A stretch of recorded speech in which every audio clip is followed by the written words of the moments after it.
Γεια σας παιδιά, σήμερα θα δοκιμάσουμε τάκης. Θα βαθμολογήσουμε από το 1 στο 10 αν είναι καυτερά ή αν είναι ωραία. Και δεν επιτρέπονται να τα τρώνε παιδάκια μικρά γιατί μπορεί να πάνε σε νοσοκομείο. Ωραία. Τι είστε? Είμαι εγώ, YouTuber ο Άγγελος και ο Κωνσταντίνος. Θα το ανοίξουμε. Πρώτα να δούμε μυρωδιά. Για να μυρίσω. Για να δούμε. Θα μυρίσω. Μύρισε. Μύρισε εσύ. Είναι πορτοκαλί. Λέω ότι είναι τυρί και πιπεριά για να δοκιμάσω. Τώρα. No reaction.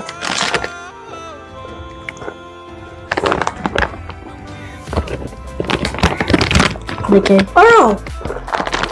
Λοιπόν, επειδή εμένα μου αρέσουν πάρα πολύ, μου αρέσουν τα μπλου.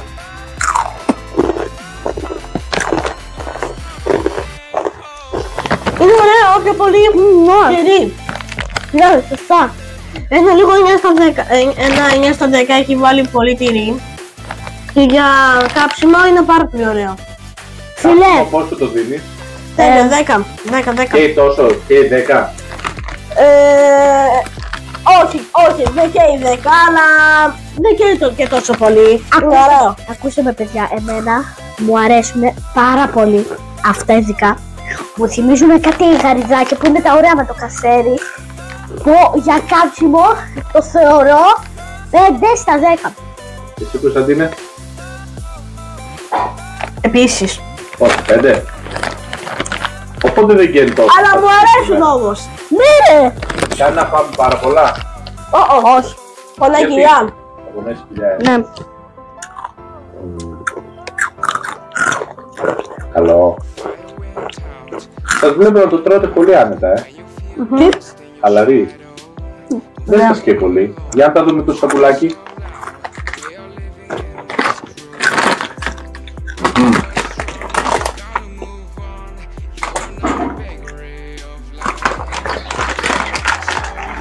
Στάκι. Να σας δείξουμε πως είναι έτσι. Πορτοκαλί. Εδώ είναι σαν κάτι μαυράκια. Πιπεράκι. Τέλειο. Δεν φα... Παιδιά, από τι παρατήρησα εδώ πέρα, κοιτάξτε τι λέει. Έχει θερμόμετρο. Κατά πόσο hot είναι. Ναι.